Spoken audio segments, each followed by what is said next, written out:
गोविंदा ने फाइनली अपनी पत्नी सुनीता आहूजा के साथ चल रही अपनी सारी कंट्रोवर्सीज पर चुप्पी तोड़ दी है और उन्होंने सबका एक सटीक जवाब उन्हें दिया है। सुनीता आहूजा कब से गोविंदा पर ये इल्जाम लगा रही हैं कि उन पर चीट किया गया है, एक्स्ट्रा मैरिटल अफेयर चलाए गए हैं। यही नहीं, उनको ये भी इल्जाम लगाए गए थे कि वो अपनी फैमिली की, अपने बच्चों की हेल्प नहीं करते। सुनीता आहूजा के इन इल्जामों पर आज तक गोविंदा ने कभी कुछ नहीं कहा था, लेकिन अब फाइनली एक इंटरव्यू के दौरान उन्होंने इन सभी बातों पर चुप्पी तोड़ दी है।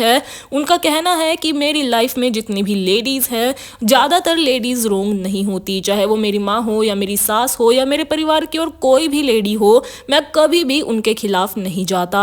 आगे चलकर सुनीता की बोली हुई बयानों पर गोविंदा ने एक बात कही कि सुनीता ने हाल ही में अपना नया चैनल स्टार्ट किया है, जहां पर वो बैठकर अलग अलग विचारधाराओं को, अलग अलग माइंडसेट्स को डिस्कस करती हैं। और वहीं उनकी कई सारी विचारधाराएं ऐसी होती हैं जो कि पुराने ख्यालातों पर टिकी होती हैं, उनसे प्रेरित होती है और वो अपने हिसाब से ही इन सारी की सारी बातों पर बातचीत करती रहती है। उसके बाद गोविंदा कहते हैं कि कुछ टाइम पहले मेरे एक मित्र ने मुझसे ये सवाल पूछा था कि तुम्हारे साथ कई सालों से ये जो कॉन्स्पिरेसी चल रही है, इसे तुम कैसे हैंडल करोगे, कैसे तुम इससे बाहर निकलोगे। तो ऐसे में गोविंदा का कहना था कि कई सालों से ये जो कुछ भी चल रहा है, चाहे आगे 5 साल लग जाए, 10 साल लग जाए, 15 साल लग जाए, लेकिन मैं इनसे अपनी डिग्निटी के साथ बाहर निकलूंगा। आपको गोविंदा की ये बातें कैसी लग रही हैं, कमेंट में बताएं।